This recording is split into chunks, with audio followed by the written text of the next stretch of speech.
My name is Rufus, a 38-year-old ER doctor and single father to my amazing 16-year-old daughter Lily. Last Christmas, while I worked a double shift saving lives, my own parents and sister told my child there was no room for her at their table. She drove home alone on Christmas Eve. Heartbroken, I never imagined my family could be so cruel until I found Lily asleep with tears staining her cheeks. I wrote a letter that night that made my parents scream the next morning. Before I tell you what happened, let me know where you're watching from and hit subscribe if you've ever had to stand up to toxic family members. Being an ER doctor at Chicago Memorial has always meant unpredictable hours and high stress. But I chose this path because I genuinely believe in helping others during their darkest moments.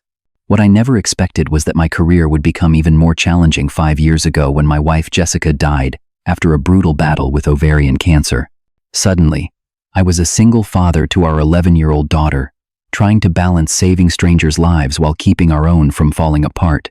Lily, my beautiful daughter, has somehow managed to thrive despite losing her mother at such a young age.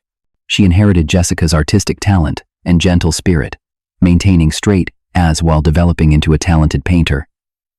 Her art teacher says she has a real gift for capturing emotion on canvas. Most evenings, when I'm not at the hospital, we have dinner together and talk about our days. It's not the family life I imagined, but we've created something special, just the two of us. My parents, Harold and Martha, live in Lake Forest, one of Chicago's wealthiest suburbs. Dad built a successful law firm from scratch, and they've never let anyone forget it. They always had high expectations for their children, which translated into constant criticism of my life choices. When I chose emergency medicine over a lucrative surgical specialty, they called it settling. When Jessica got sick, they suggested specialized treatments that were experimental at best, making me feel like I wasn't doing enough to save my wife. And after she passed, their help with Lily came with a steady stream of judgment about my parenting. She needs a mother figure, my mother would say. As if I hadn't considered that. You work too much. From the same man who missed most of my childhood events, because he was building his firm. They meant well, I suppose, but their support always felt conditional on me admitting they knew better. My sister Amanda is cut from the same cloth as our parents, 2 years younger than me. She married a successful investment banker named Richard and had 2 perfect children, Madison and Braden, now 14 and 12. She's constantly posting their achievements on social media and scheduling their lives down to the minute. Family gatherings inevitably include Amanda highlighting her children's accomplishments while making backhanded comments about Lily's artistic phase as if it were something she would outgrow. There had been incidents over the years that should have been red flags. The time my parents gave Madison a diamond bracelet for her birthday, but only gave Lily a generic gift card. Or when they attended Braden's middle school band concert but claimed they were too busy to see Lily's art show where she won first prize. I kept making excuses for them, telling myself they just didn't understand artistic pursuits the way they understood academic or financial success. Despite all this, I tried to maintain family connections for Lily's sake. I wanted her to have grandparents and cousins in her life, especially after losing her mother. Every holiday, every birthday, I would make the effort to bring us together, hoping that this time would be different. This time, they would see Lily for the amazing young woman she was becoming. Last December, the hospital faced a critical staffing shortage. A multi-car pileup on the interstate, combined with several of my colleagues coming down with a nasty flu, left us dangerously understaffed for Christmas Eve. As the department head without young children at home, I felt obligated to take the double shift. Lily understood. She always does. She's had to grow up faster than most kids her age. "It's okay, Dad," she said when I told her. "People need you." I made arrangements with my parents for Lily to join their annual Christmas Eve dinner. Amanda's family would be there, along with a few of my parents' friends from their country club. Not ideal, but better than Lily being alone on Christmas Eve. They said it's formal, Lily mentioned as she picked out a dark green velvet dress that had been her mother's. "Is this okay? You look beautiful," I assured her, helping her fasten the silver necklace Jessica had left for her. "Just like your mom." She spent hours getting ready, curling her hair and applying light makeup. At 16, She was caught between childhood and womanhood, eager to make a good impression on her grandparents. I watched her prepare with such hope in her eyes, and I felt proud of her resilience. Maybe this year will be different, I told myself as I dropped her off at the hospital parking garage where her car was parked. She had only gotten her license 3 months earlier, but she was a careful driver. We agreed she would drive to my parents' house and then home after dinner. Text me when you get there and when you leave. I reminded her. I love you, Lily. Love you too, Dad. Save lots of lives tonight. She replied with a smile that reminded me so much of Jessica it made my heart ache. As I walked back to the ER, I genuinely believed this Christmas might finally bring some healing to our family. After 5 years, surely my parents could set aside their judgment and welcome my daughter properly. Surely Amanda could stop competing for one evening and let the cousins enjoy each other's company. I was wrong. So terribly wrong. The ER was chaos from the moment my shift began. A family of 4 with carbon monoxide poisoning from a faulty heater. An elderly man having a heart attack while visiting his children for the holidays. A young woman who had mixed alcohol with her prescription medication at a Christmas party. Between patients, I kept checking my phone, waiting for Lily's text to confirm she had arrived safely at my parents' house. The message came at 6:42 p.m. Dad, something's wrong. They're saying there's no room for me. I tried to call, but got no answer. A minute later, another text. Grandma says the table is full. Aunt Amanda invited extra people. I was inserting a central line into a critical patient when the next message arrived. They asked if I could eat in the kitchen or come back another day. Everyone is staring. I'm leaving. Dr. Lambert. We need you in Bay 3. GSW to the abdomen arriving in 2 minutes, called Marcus. One of our best nurses, and someone I'd worked alongside for nearly a decade. He could see the distress on my face. Everything okay? No, I said, but there was no time to explain. The gunshot victim was wheeled in, a teenager not much older than Lily, fighting for his life after a drive-by shooting. For the next 2 hours, I was completely focused on saving him, my personal problems necessarily pushed aside. When things finally calmed down enough for me to check my phone again, I found several more messages from Lily, each one breaking my heart a little more. Aunt Amanda told everyone they didn't know I was coming. That's a lie. We talked about it last week. Madison is wearing a dress almost identical to Mom's. Amanda kept pointing it out. Grandpa suggested I should have called first to confirm. But you talked to them yesterday. The final message sent me into a cold rage. I'm home now. I sat in the car for a while because I didn't want to go into an empty house on Christmas Eve. I'm sorry for bothering you at work. It's not important. Not important? My daughter, dressed in her mother's clothes, being turned away from Christmas dinner by her own grandparents wasn't important? Having to drive home alone, humiliated in front of extended family and strangers? I felt physically ill. You look like you're about to pass out, Marcus said, appearing at my side with a cup of coffee. What's going on? I showed him the texts, my hands shaking with anger and exhaustion.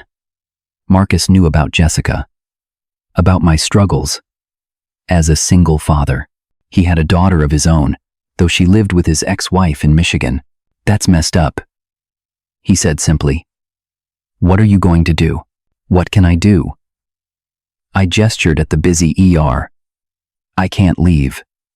There's no one to cover. Marcus nodded sympathetically. I'm sorry, man. People can be cruel, without even realizing it. But this wasn't unintentional cruelty. This was deliberate exclusion. I'd later learn from Lily that Amanda had orchestrated the whole thing, inviting 4 extra guests at the last minute and arranging the seating so there was genuinely no space left. My parents, rather than making room for their granddaughter, went along with it, suggesting alternatives that made it clear she was an afterthought. The image of Lily standing there in Jessica's dress, being told there was no place for her, kept flashing in my mind as I treated patient after patient. I remembered promising Jessica during her final days that I would always protect our daughter. Don't let her lose her softness, she had whispered. The world can be hard on gentle people. I had failed to protect Lily from my own family's coldness. The thought made me sick with guilt. By midnight, We had stabilized the critical patients, but the ER remained busy with holiday-related injuries and illnesses. Someone brought in cookies and coffee, and cheerful Christmas music played softly at the nurse's station, creating a surreal contrast to the emotions churning inside me. I texted Lily. "I'm so sorry about what happened. Are you okay? I'll be home as soon as I can." She didn't respond. Probably asleep. I hope she was asleep and not crying alone in our house. When my shift finally ended at 1 a.m., I was running on caffeine and righteous anger. The drive home through Chicago's empty streets gave me time to think, to move beyond the initial shock and fury. This incident wasn't isolated. It was part of a pattern of behavior that I had excused for too long. As exhaustion threatened to overwhelm me, determination took its place. Something had to change, and it had to change now. I arrived home just after 2 a.m. to find our modest house dark, except for the Christmas tree lights twinkling in the living room window. I had left them on a timer, wanting the house to feel festive even when empty. Now they seemed to mock the holiday spirit that had been so thoroughly crushed. In the kitchen, I found evidence of Lily's solitary Christmas Eve. A half-eaten microwave dinner. The fancy kind with turkey and stuffing that was supposed to be a poor imitation of holiday food. Next to it was her phone, which explained why she hadn't responded to my text. On the counter sat a beautiful handmade Christmas card she had created for her grandparents and cousins. Never delivered. The living room was worse. The presents I had carefully wrapped sat under the tree untouched. Lily and I had a tradition of opening one gift each on Christmas Eve. But she hadn't wanted to do it alone. Next to the tree was her overnight bag, packed for the planned Christmas morning breakfast at my parents' house. She had been so excited about spending time with her cousins. I found Lily in her bedroom, still wearing Jessica's green velvet dress, curled up on her bed. She had fallen asleep with her makeup on, and I could see the tear tracks that had cut through her carefully applied mascara. She looked so young and vulnerable that my heart shattered all over again. Careful not to wake her, I gently covered her with a blanket and went back to the living room. That's when I noticed her phone lighting up with a notification. I normally respected her privacy, but given the circumstances, I picked it up. There were several messages from her friend Taylor asking if she was okay and what had happened at her grandparents' house. Scrolling back through their conversation, I saw screenshots Lily had sent Taylor of social media posts from Amanda's family at the dinner. There was Madison, in a dark green dress suspiciously similar to Jessica's vintage one, seated at an elegantly set table between my parents. Amanda had captioned it, "Perfect Christmas Eve with family that matters," a pointed exclusion that couldn't be accidental.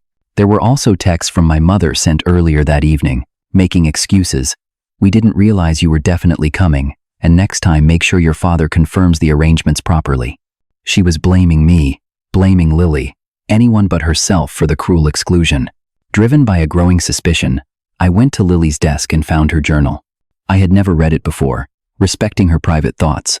But now I needed to understand the full scope of what she had been experiencing. What I read confirmed my worst fears. This wasn't the first time, not by far. Grandma forgot my birthday again but posted about Madison's new ballet shoes the same day. Christmas last year was awful. Grandpa gave Braden a speech about carrying on the family name, while I just sat there invisibly. Aunt Amanda told me my art was cute, but I should focus on something practical for college. Then she talked for 20 minutes about Madison's debate team chances at getting into Yale. Sometimes I think they blame me for Mom dying. Like if she hadn't had me, she wouldn't have gotten cancer. Is that even possible? Page after page documented small cruelties, thoughtless comments, and deliberate exclusions that I had either missed or minimized.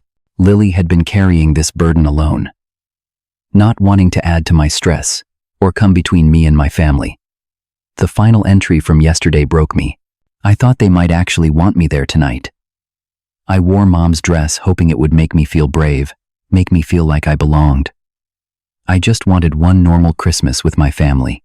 Was that too much to ask? As I read her private thoughts, my fury crystallized into something cold and clear. This wasn't a misunderstanding or an unfortunate circumstance. This was a pattern of emotional abuse directed at a child who had already lost her mother, my child. I went to my office and turned on the computer. As the screen illuminated the dark room, I began to type every incident I could remember. Every slight against Lily. Every time they had made her feel less than Amanda's children. Every backhanded compliment and forgotten milestone. The words poured out of me, 5 years of accumulated grievances that I had buried for the sake of family harmony. I wrote about Jessica, too, how they had subtly blamed her for choosing an artistic career that didn't pay well, how they had questioned her treatment decisions when she was too sick to defend herself, how they had started erasing her from family conversations almost immediately after her death, as if her existence had been an inconvenience. By 4 a.m., I had produced a 5-page letter that laid bare every hurt, every disappointment, every betrayal. It wasn't angry or accusatory. It was factual and calm, which somehow made it more devastating. I printed 3 copies, one for my parents, one for Amanda, and one for myself. Then I turned to planning my next steps. Direct confrontation had never worked with my family. They were too skilled at deflection and gaslighting. A public scene would only hurt Lily more, but I couldn't let this pass unchallenged. I decided to deliver the letter in person on Christmas morning. I would arrive during their breakfast, before the extended family came for the main celebration. I would speak my piece calmly, give them the letter, and leave. No drama, no argument, just the truth delivered like a surgeon's scalpel. I also selected small, meaningful gifts to leave with the letter. For my father, a photo of Lily at her art show that he had been too busy to attend. For my mother, the handmade card Lily had created. For Amanda, a drawing Lily had done of her cousins last summer, showing she had cared about them despite everything. As dawn broke, I rehearsed what I would say, keeping it simple and direct. I wouldn't raise my voice. I wouldn't make accusations. I would simply state facts and set boundaries. And then I would go home to create a proper Christmas for my daughter, free from the toxicity that had poisoned too many holidays. Christmas morning arrived with a fresh dusting of snow that made Chicago look like a holiday card. I made coffee and started breakfast, the smell of bacon and pancakes filling our small home. When Lily stumbled into the kitchen still in her pajamas, I could see the moment she remembered what had happened the night before. Her shoulders slumped, and the light went out of her eyes. "Morning, Dad," she said quietly. "Merry Christmas." I hugged her tightly. "Merry Christmas, sweetheart. I'm so sorry about last night. We're going to have our own celebration today. Okay? Just us." She nodded against my chest. "I'm sorry. I ruined everyone's Christmas." "You didn't ruin anything," I said firmly. "What happened wasn't your fault. Not one bit of it." We ate breakfast together, and I told her I needed to run a quick errand, but would be back soon to open presents and spend the day together. I didn't tell her where I was going. I didn't want her to worry or feel responsible for my actions. "Is everything okay?" she asked, concern crossing her face. "It will be," I promised. "I just need to take care of something. How about you pick out a movie for us to watch when I get back?" The drive to Lake Forest took 30 minutes. The roads nearly empty on Christmas morning. My parents' house looked exactly as it always did during the holidays, perfectly decorated with professional lighting, a designer wreath on the door, and tasteful displays in every window. It looked like a showroom, not a home. I parked behind my sister's luxury SUV and took a deep breath, the letter and gifts sitting on the passenger seat beside me. For a moment, I considered turning around and going home. Was this really necessary? Would it change anything? But then I thought of Lily's tear-stained face and knew I had no choice. This was about protecting my daughter. Something I should have done years ago. I rang the doorbell. Hearing the familiar chimes play a Christmas carol inside, my mother opened the door, still in her monogrammed silk pajamas and robe. Surprise evident on her face. "Rufus, we weren't expecting you until later. Where's Lily?" She peered around me, as if my daughter might be hiding behind me. "She's at home," I said evenly. "May I come in?" My mother looked confused but stepped aside. The house smelled of cinnamon and coffee, and I could hear excited voices from the living room, where they were probably opening presents. "Harold, Amanda, look who's here," my mother called as I followed her into the room. My father was in his armchair, wearing the cashmere sweater he got every year. Amanda and her family were sprawled on the floor amid piles of expensive wrapping paper and gifts. They all looked up with varying degrees of surprise when I entered. "Rufus," my father said with a nod. "Merry Christmas. Where's Lily?" "We missed her last night." The casual way he said it, as if my daughter had simply chosen not to attend rather than being turned away, made my blood boil. But I kept my voice steady. "That's actually why I'm here," I said. "I wanted to talk about what happened last night." Amanda immediately jumped in, her voice defensive. "It was just a miscommunication. We didn't know for sure she was coming. And we had already invited the Hendersons and their son. There simply wasn't enough room." "That's not true," I said quietly. "I confirmed with Mom 3 days ago, and again yesterday morning. Lily was expected, and there should have been a place for her." My mother waved her hand dismissively. "Well, these things happen. She could have eaten in the kitchen with the younger children." "It wasn't a big deal." "It was a big deal to Lily," I replied, my voice still calm. "She drove home alone on Christmas Eve and ate a microwave dinner by herself. She's always been too sensitive," Amanda sniffed. "Madison and Braden would never make such a fuss. They understand that sometimes plans change." I looked at my niece and nephew, who were uncomfortably avoiding my gaze. They weren't bad kids, just raised with different values than the ones Jessica and I had tried to instill in Lily. "This wasn't a case of plans changing," I said. "This was a deliberate choice to exclude my daughter from a family gathering, and it's not the first time." My father stood up, his posture stiffening. "What exactly are you implying, Rufus?" "I'm not implying anything. I'm stating a fact. For years, you've treated Lily as less important than Amanda's children. You've dismissed her interests, forgotten her milestones, and made her feel unwelcome in your home." "That's ridiculous," my mother exclaimed. "We love all our grandchildren equally." "Your actions tell a different story," I replied, taking the envelopes from my pocket. "I've written down everything I've observed over the past 5 years. Every incident, every comment. Every time you've made Lily feel like she doesn't belong in this family." I handed them each their copy of the letter. "I'm not here to argue or make a scene. I just want you to understand what your behavior has done to a 16-year-old girl who already lost her mother. A girl who only wants to be loved by her family." My parents and sister stared at the envelopes as if they might contain something dangerous. My father was the first to open his, scanning the first page with a deepening frown. "This is absurd," he sputtered. "You're keeping track of perceived slights like some kind of accountant." My mother opened hers next, her face paling as she read. "You can't possibly believe we would intentionally hurt Lily. We're her grandparents. For heaven's sake." Amanda ripped her letter open and began reading aloud fragments. "Madison received a diamond bracelet while Lily got a $20 gift card. Amanda deliberately scheduled her children's events to conflict with Lily's. This is insane. You're painting me as some kind of villain." "I'm not painting anyone as anything," I said. "I'm simply documenting what happened. If it sounds villainous when read back to you, perhaps that should tell you something." My father's face had turned red, and he crumpled the letter in his fist. "This is how you repay us for everything we've done for you? For taking care of Lily when Jessica died? For helping with her college fund? I'm grateful for the practical help you've provided," I acknowledged. "But material support doesn't make up for emotional neglect.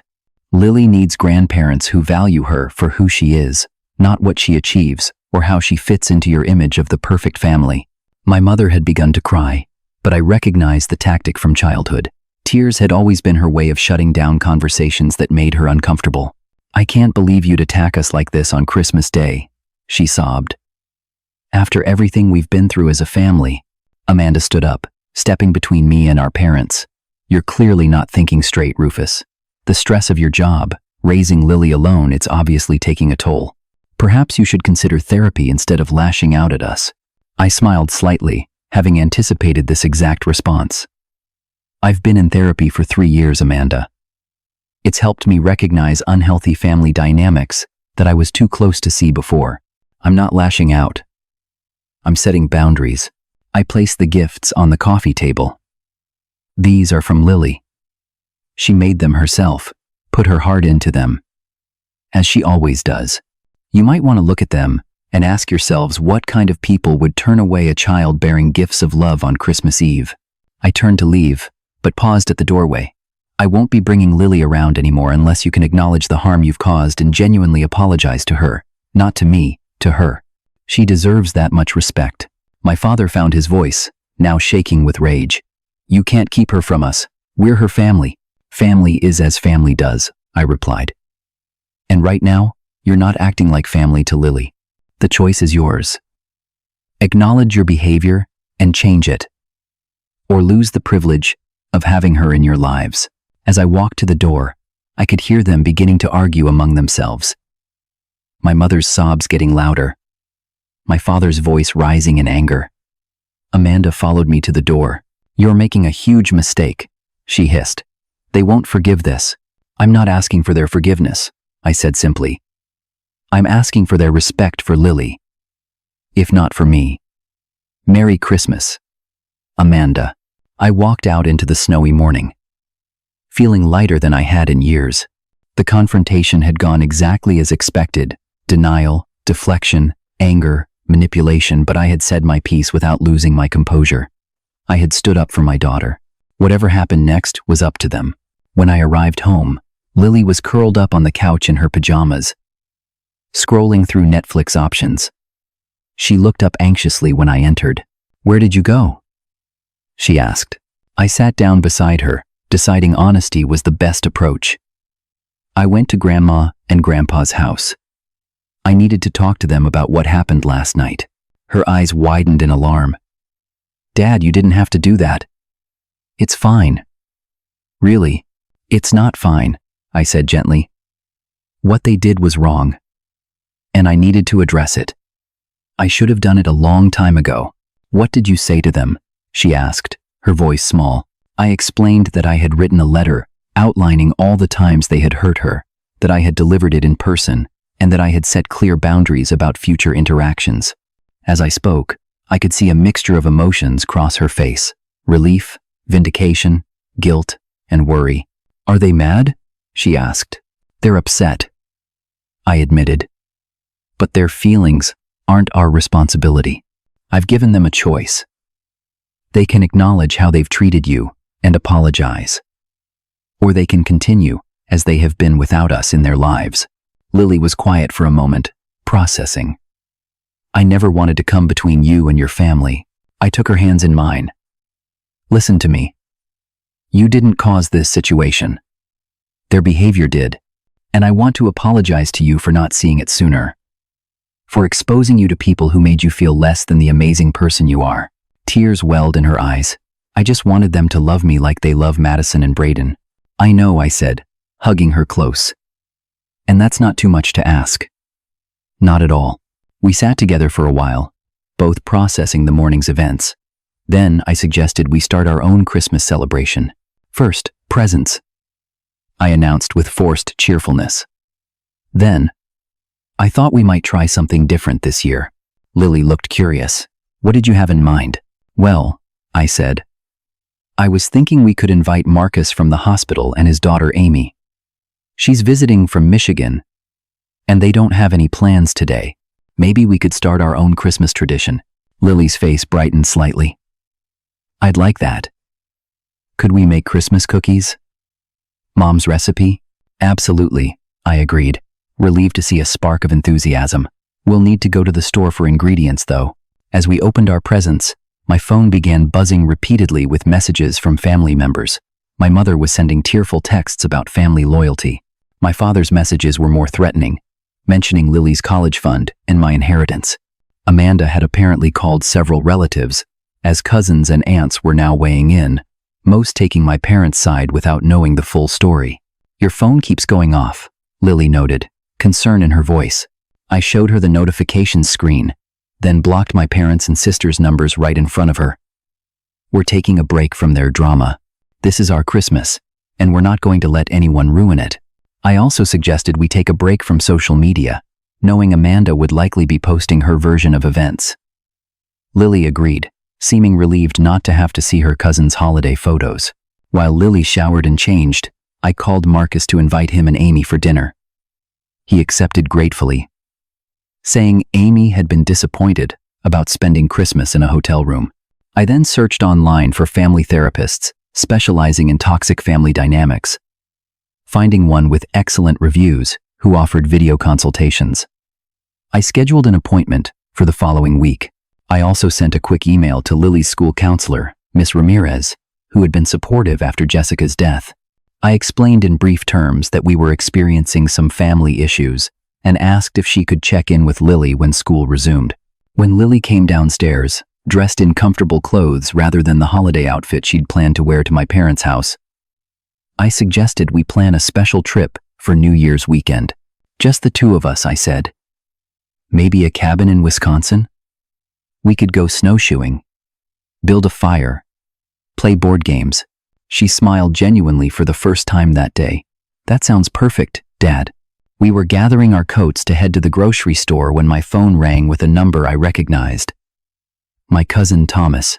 Unlike the rest of the family, Thomas had always been kind to Lily and had experienced his own conflicts with my parents over the years.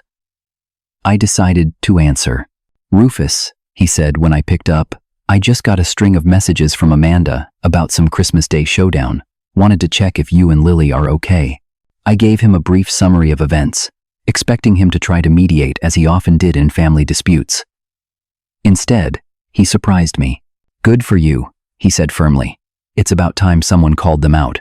Listen, Carol and I are having some friends over for dinner tomorrow night. Nothing fancy, just good food and board games. Would you and Lily want to join us?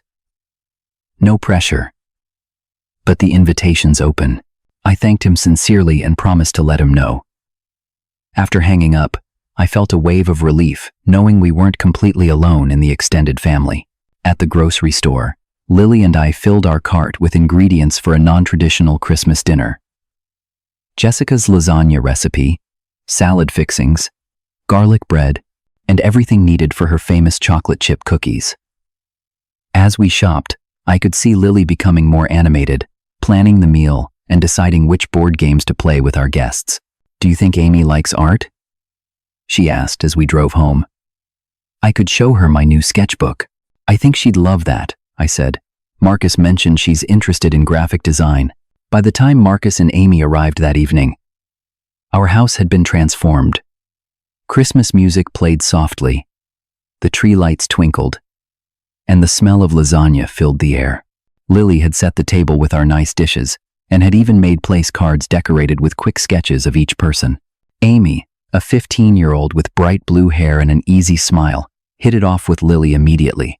They disappeared into Lily's room to look at art supplies, while Marcus and I finished dinner preparations. Thanks for this, Marcus said quietly as we worked. Amy's mom remarried last year, and her stepdad's family isn't very welcoming. This is the first Christmas they've been apart. I know something about unwelcoming families, I replied. I'm glad you both could come.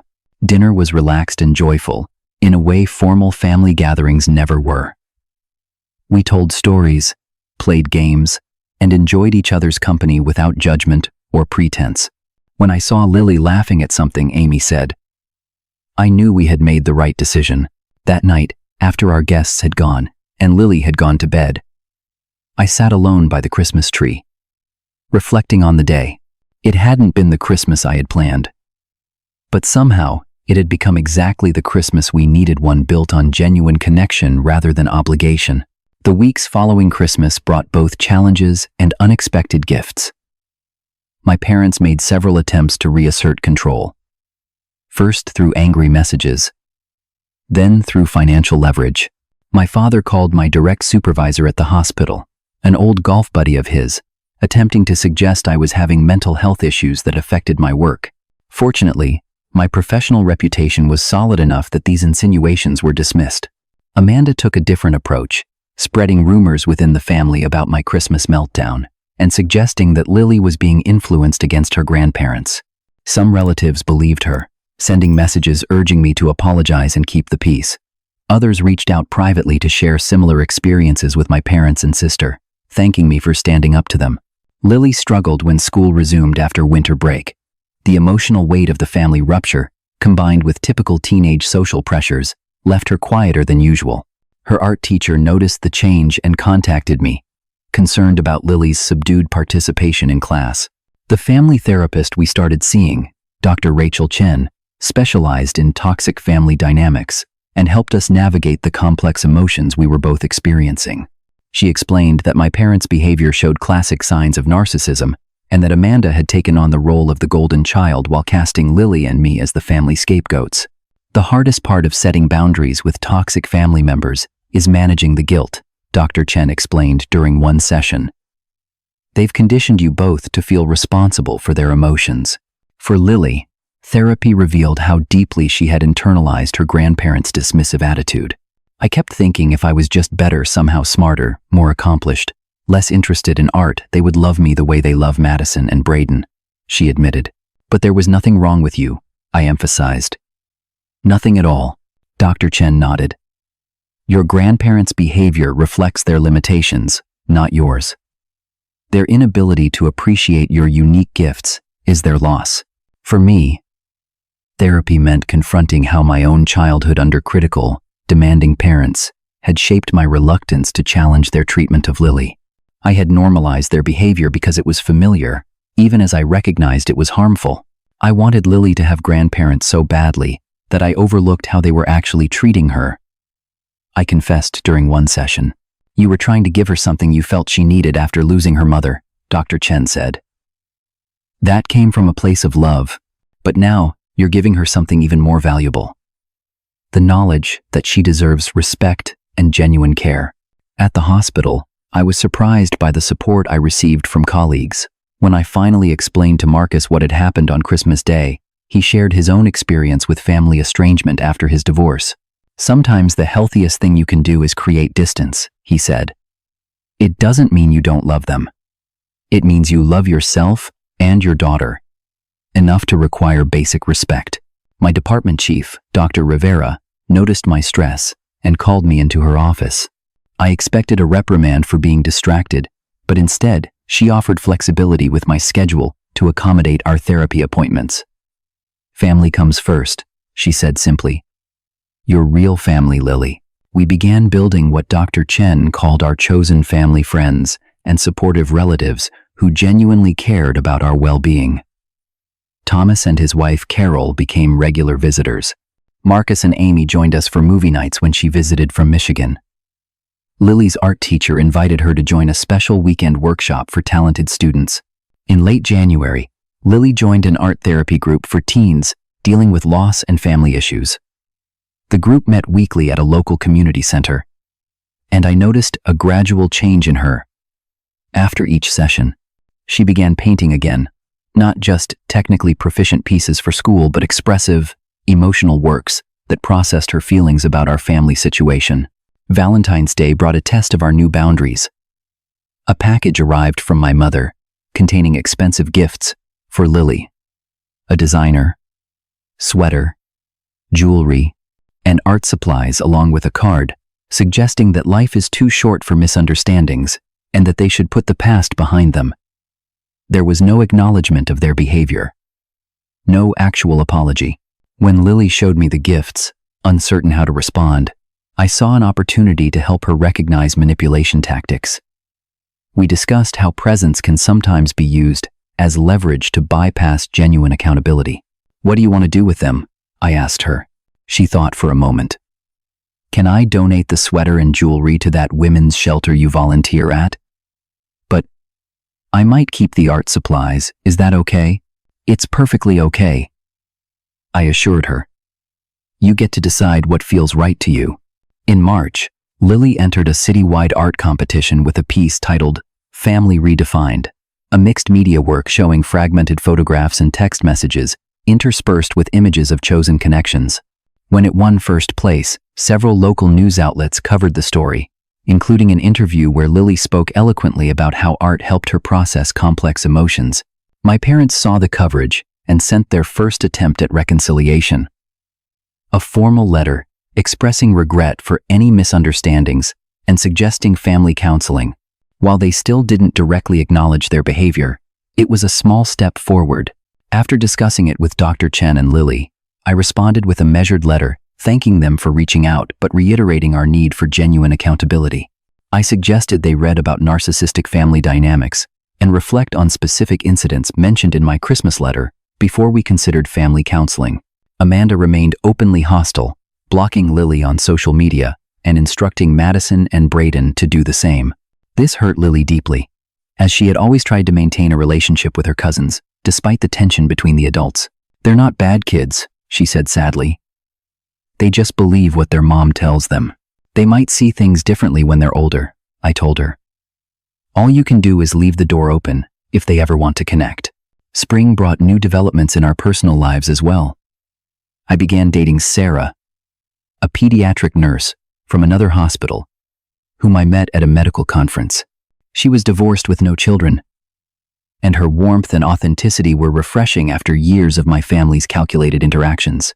When I finally introduced her to Lily, I was nervous about how they would get along, but Sarah approached the relationship with patience and respect, never trying to replace Jessica's memory, but creating her own connection with my daughter.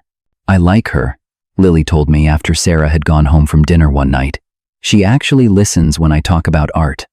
Like, really listens, not just waiting for her turn to speak." "I noticed that too," I said, smiling at the simple but profound observation. As the months passed, I watched Lily grow stronger and more confident. She became more discerning about relationships, recognizing unhealthy dynamics among her peers, and setting appropriate boundaries. The painful Christmas incident had ultimately given her emotional tools many adults never develop. By the time summer arrived, we had established a new normal that felt healthier than our previous family dynamics had ever been. We had fewer people in our lives, but deeper, more authentic connections with those who remained. 1 year after the painful Christmas that changed everything, Lily and I sat in our living room decorating a new tree. So much had changed in 12 months, both around us and within us. "Do you ever miss them?" Lily asked quietly, hanging a handmade ornament she'd created in art therapy. It was a beautiful mosaic piece representing her journey through the past year. I considered her question carefully.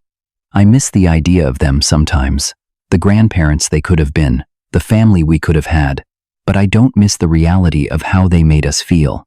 She nodded thoughtfully. "I think I understand that. It's like missing the potential, not the actual people." Her insight impressed me, as it often did these days. At 17, Lily had developed a remarkable emotional intelligence through our difficult journey. She was still the gentle, artistic soul she had always been, but now with an inner strength and clarity I admired. The transformation hadn't been easy or linear.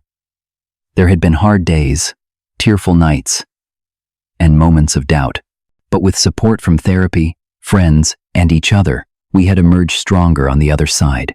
My parents had made several attempts at reconciliation over the months. The first few were superficial, focusing on appearances rather than genuine change, but gradually, their tone shifted. My mother joined a grandparent support group at her church, which seemed to give her new perspective. My father, always more stubborn, took longer to come around. But a minor health scare in the fall had apparently prompted some soul-searching. Their most recent letter had been different from the others. It included specific acknowledgments of their behavior toward Lily and, for the first time, a genuine apology that didn't include qualifiers or excuses. They mentioned they had been seeing a family therapist themselves and were learning to recognize patterns that had hurt the people they loved. They requested a meeting on neutral ground, with no pressure or expectations. After discussing it with Dr. Chen and, most importantly, with Lily, we agreed to meet them for lunch at a restaurant halfway between our homes. The reunion was awkward but civil. My parents seemed smaller somehow, less imposing than they had always appeared in my mind. They spoke directly to Lily, apologizing for specific incidents, and acknowledging how their behavior must have made her feel. They made no demands, asked for nothing in return, simply expressed remorse and a desire to do better if given the chance. "We've missed you," my mother said simply. "Both of you. We need time," Lily told them with a composure that made me proud. I can't just forget what happened. But I'm willing to try again if things will really be different. My father, who had never been an emotional man, had tears in his eyes as he nodded. We understand. However much or little you're comfortable with, that's what we want. We left the lunch with a tentative plan to meet again after the holidays, taking small steps toward a new kind of relationship built on respect rather than obligation. Amanda had chosen a different path, remaining distant and defensive. I had accepted that some relationships couldn't be salvaged, at least not in the foreseeable future. My sister's identity was too wrapped up in being the perfect child with the perfect family to acknowledge her role in the family dynamics. Perhaps someday that would change, but I had stopped waiting for it. I'm proud of you, I told Lily as we hung the last ornaments on our tree. Do you know that? Not just for how you handled things with Grandma and Grandpa today, but for everything this past year. You've shown incredible strength and wisdom. She smiled, a genuine smile that reached her eyes. I learned it from you, Dad. You showed me it's okay to stand up for yourself, even when it's hard. We had invited friends for our Christmas Eve dinner, an eclectic group, including Marcus and his daughter Amy, now sporting green hair instead of blue, Thomas and Carol, Sarah, Lily's art teacher and her husband, and a few others who had supported us throughout the year, our chosen family. The dinner was nothing like the formal, tense affairs at my parents' house. There was laughter, comfortable conversation, and genuine warmth. No one was performing or competing for attention. Everyone was simply present, enjoying each other's company. Later that evening, after our guests had gone home and Lily had gone to bed, I sat alone by the Christmas tree, reflecting on our journey. The path from last Christmas to this one had been painful, but necessary. We had lost some relationships but deepened others. We had learned hard truths, but essential ones. I thought about the many people watching this video who might be struggling with similar family dynamics, wondering if they should maintain toxic relationships for the sake of family or take the difficult step of setting boundaries. I wanted them to know that while the process wasn't easy, the freedom and healing on the other side were worth it. Standing up for Lily had taught me to stand up for myself as well. Protecting her from emotional harm had helped me recognize and heal from my own childhood wounds. In advocating for her worth, I had rediscovered my own. True family, I had learned, wasn't defined by DNA or tradition. It was defined by love, respect, and genuine care for each other's well-being. Sometimes that meant having difficult conversations. Sometimes it meant creating distance. And sometimes, if you were fortunate, it meant building something new and healthier from the ashes of what was lost. As the Christmas lights twinkled in our living room, I felt profound gratitude for the painful lesson of last Christmas, the catalyst that had ultimately led to this moment of peace. Sometimes you needed to lose something to gain something greater. Have you ever had to stand up to family members who were hurting someone you love? What gave you the courage to take that difficult step? Share your story in the comments below, and remember to like and subscribe if this resonated with you. Your experiences might help someone else find the strength to create healthier boundaries in their own life. Thank you for listening, and I wish you a holiday season filled with genuine connection and love, whether that comes from family by blood or family by choice.